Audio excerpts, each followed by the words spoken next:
All right, fellow babies, welcome back to Pachter Factor on SIFTD.net. I hope you're watching it there. That means you're a paying subscriber. If you're watching on YouTube, you're a cheap bastard, but we very much appreciate your interest.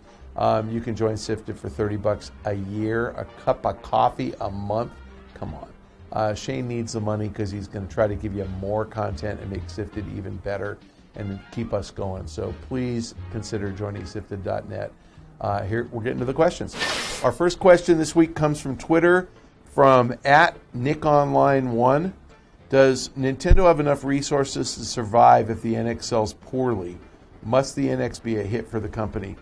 When last I looked, which was in the last 3 months, Nintendo has something like $10 billion of cash.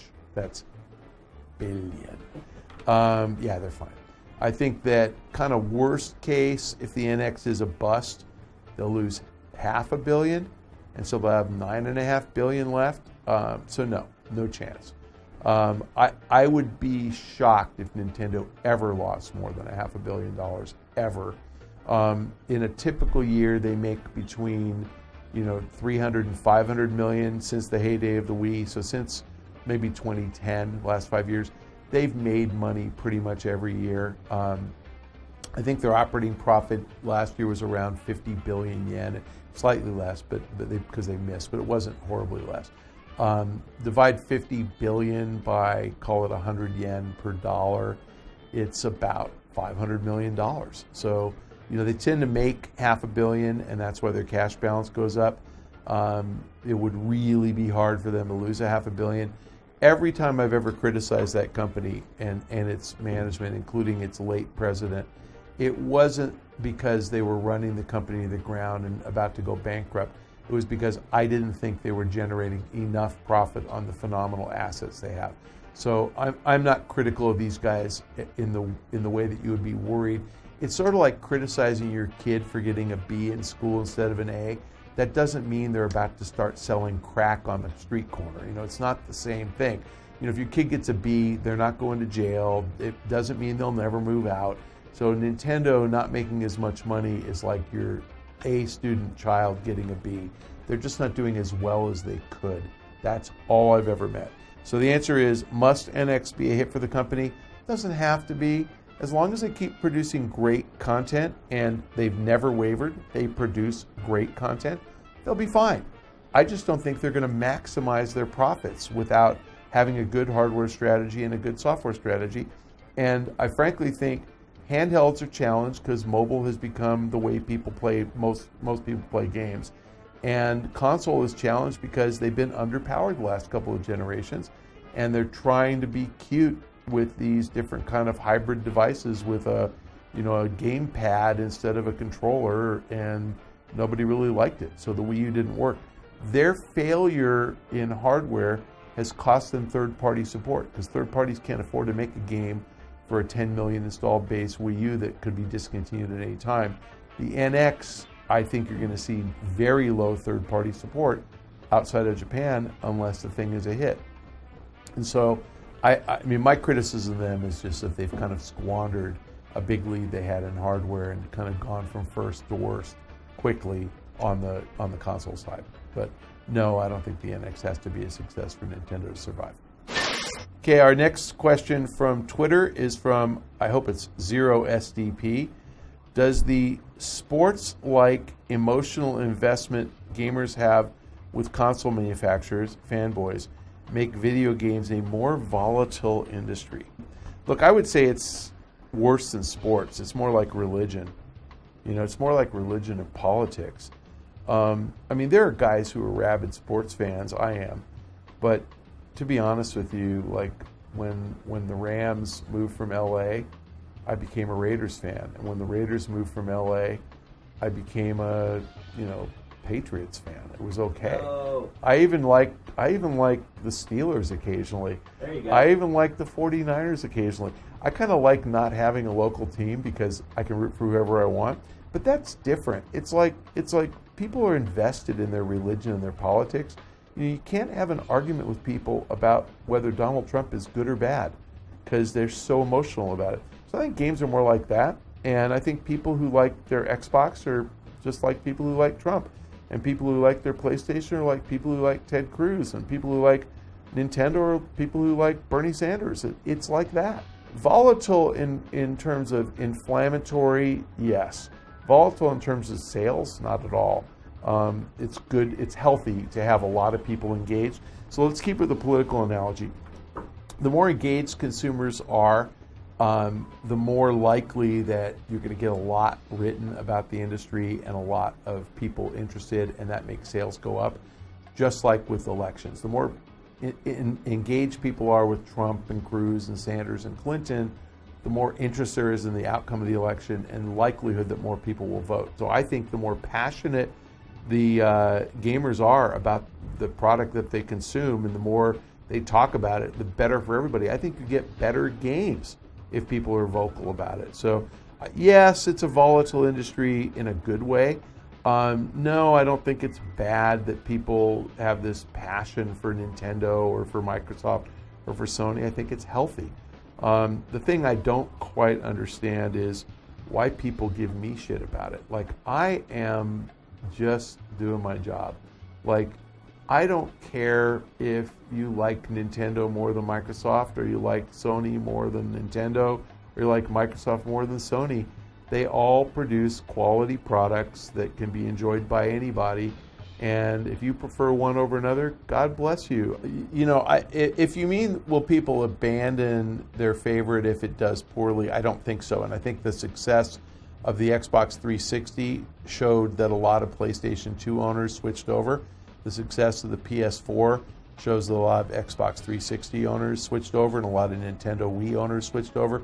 So I think that people will abandon their allegiance, just like I did with the Dodgers, if they suck. If your favorite, console sucks and somebody else is better, you'll switch over. I mean, some people prefer to live in places where there are seasons of snow on the ground, and some people love living in Southern California. And it doesn't mean you're bad because you live in Pittsburgh. It means that you like Pittsburgh, and that's cool, and there's your job's there and your family's there. So Pittsburgh isn't worse than LA, but it has worse weather, but it probably nicer people, and I doubt they have better looking women, but you never know. Our next question, from Neo JD. Are you personally interested in VR? If so, which gaming headset will you buy? Not yet, and not enough to actually spend money. My friends at Sony will very definitely send me a PlayStation VR headset, and I will use it because I have a PlayStation 4. The better question is, am I interested enough in VR to actually purchase a PC that would allow me to play? There's no way I'm spending $1,500 for the bare minimum spec Oculus, or $1,800 for the bare minimum spec Vive, because I just would have a PC sitting there that was only dedicated for something I would probably use an hour a month. So no. Even if Oculus sent me a free headset, I don't have the PC, and I'm probably not going to buy it. So no, I don't think I'm going to buy any of them. So far, the games I've seen have been underwhelming. I mean, I think Valkyrie is a real game. I think Star Wars will be a real game, but I don't know that any of the other experiences I saw were more than 15-minute kind of tech demos. Very cool, just not something I felt was immersive enough to play as a full game. And I haven't tried everything. I probably tried 20 or so of the different experiences, but most were short, very well done tech demos. Valkyrie's the only one I saw that I was like, this is a game I could see playing this for hours on end. So I'm sure I'm wrong. Correct me and name all the other ones. That'd be cool, but it's not more than 5, and I think it's probably not more than 2. So no, I'm interested, but I'm not interested enough to spend $1,500. Last question for the week from SIFTD, from OMG Mr. T. Since you're the expert in this field, do you have some tips on how to invest in video game companies on the stock market? I was thinking about starting to invest, so what should I do? Good question. I mean, the game companies take a bunch of different forms. I don't cover them all. I don't cover the Japanese guys. I don't cover the Chinese guys, and they've done very well, the Chinese guys in particular. But Japanese headquartered companies like Nexon have done very well as well. Tencent is the big Chinese company. I can't recommend them because I don't cover them, so I couldn't even tell you what their earnings are. but they have great assets and they do really well. With gamers, I think that they have good managements. I know Owen Mahoney, the CEO of Nexon. I love the guy, and I think without knowing if the stock is a good value here, I just like the company. I think the guy's really good, but I can't recommend it. Then I don't cover Square Enix or Konami or Capcom, so I can't tell you if those are good, bad, or indifferent. On the Western side, I cover Activision, EA, Take-Two, Ubisoft, and then I covered some of the mobile guys like Glue and Zynga. I did cover King. Of those, I have outperform ratings on Zynga, which is a hard stock to own because it's had a lot of changes going on. But my bias is if you're willing to take a chance, and I would not put a lot of money in this. Certainly do not mortgage your home to invest, but make a modest investment. If their Dawn of Titans game that's expected to come out in the second half works, I think that stock is seriously positioned to double. So I think you can make a lot of money. I wouldn't mortgage your house, but put in a little bit of money and buy your family a nice dinner after you make a double. That'd be great. My favorite of the group is probably Activision, and the stock's had a really nice run since they reported earnings. It's gone up about 20% since they reported earnings just earlier in March. They are going to generate a lot more revenue and profit from King than I think most investors expect. And I think that the basis for that is King is probably not declining as rapidly as people think. They launched Candy Crush Jelly early this year, and that's doing well enough that they should offset any declines in the other games. And then you're going to see Activision probably advertising King games, probably beginning at the end of the year. I think that grows King earnings by something like 50% if they do it successfully. So I think there's an opportunity there. I like EA for the near term. I think you can make money in EA for the next few months. I think that they're going to have an analyst day on May 17th. I think that will do really well. I think they're going to tell us a 3-year plan. I think it's going to be a good plan. The company has great assets, especially this year, the year that ends March of 17. They have phenomenal games coming out. And I think that Battlefield is positioned to do really well at fall. There is no Star Wars, there is no Fallout, there is no Halo, and there is no Assassin's Creed. So Battlefield's coming out. Who knows what the other games are going to be. Mafia for sure, but not that big. And possibly you get another game like a Watch Dogs, which will be pretty big, but not as big as those games that disappeared last year. So I think that the competition is lighter and demand's going to be higher. So I think they do really well. And what I especially like about EA is that they've announced Star Wars for virtual reality for Sony.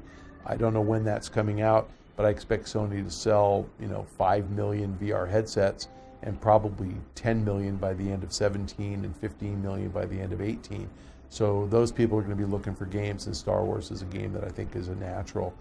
So I think EA is really well positioned this year. Great content, great lineup, very profitable company and going up.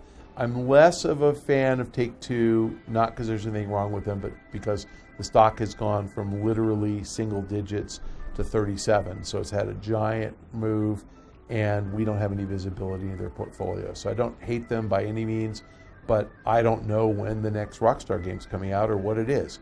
And if I knew it was GTA 6, I would have a strong pound the table, buy Take-Two bias. If it's Bully 2, I don't think that's big enough to move the needle. So without knowing, I'm hesitant to recommend. Then Ubisoft is really a tough one because they're in this takeover battle with Vivendi. Vivendi owns about 15% of the stock. They've indicated that they intend to buy a lot more. Ubisoft's stock is probably fairly valued if they weren't being taken over. If you believe Vivendi's going to take them over, there's upside to the stock. And so I have a buy on it because I believe Vivendi's going to try. And I think that only really has two outcomes. Vivendi goes hostile and the stock goes up, or Vivendi reaches some kind of an accommodation and the Guillemot's decide to stay and the stock goes up because they offer a higher price. If Vivendi goes hostile, that, it's possible that Ubisoft seeks a partner, seeks a white knight, and Take-Two would be a really good candidate for that, in which case Ubisoft goes up. So I think you make money in Ubisoft anyway, just not as much as you make in Activision or EA. And frankly, I think you probably have the biggest upside with a lot of risk in Zynga, because Zynga, as I said, they got Dawn of Titans coming. If it's a bust, the stock's not going up. If it's great, the stock will go up. So that's kind of how I feel about the games industry. That's how I'd look at it. The only one I feel very comfortable that you could put, some real investment dollars in is Activision or EA, because, they're real companies worth a ton. Not a lot of risk that, that Madden football or FIFA are going to be bad this year, or Call of Duty is going to be down significantly year over year. So I think all that stuff is fully reflected in the share price, and I hope that helps you make a decision. But that's consistent with what I tell my clients. If you're watching on YouTube, you just got all that for free. If you're watching on SIFTD, you just got very expensive investment advice for $30 a year. I hope that's helpful. I'm not going to answer a lot of investment questions on the show, but happy to do these every once in a while. Thanks for joining us on this week's Pachter Factor. If you have a question, you can submit them to me on Twitter at Michael Pachter, and copy at SIFTD Games. Or if you're a SIFTD subscriber, you can ask on the site. It's pretty obvious where you can ask on the site. And just submit the questions. We'll get to as many as we can. Please tell your friends about this who might have interest in Pachter Factor, because I'm kind of surprised at how few views we get on YouTube. And I'd love to get the word out, because we were probably doing about 10 times as many views when we were a Game Trailer show. And I know that's because they had a lot of traffic, but there were about 10 times as many people interested. So tell your friends, just because I'd love to spread the Pack lovin' for free on YouTube to anybody who's interested. Thanks for joining. We will see you next week.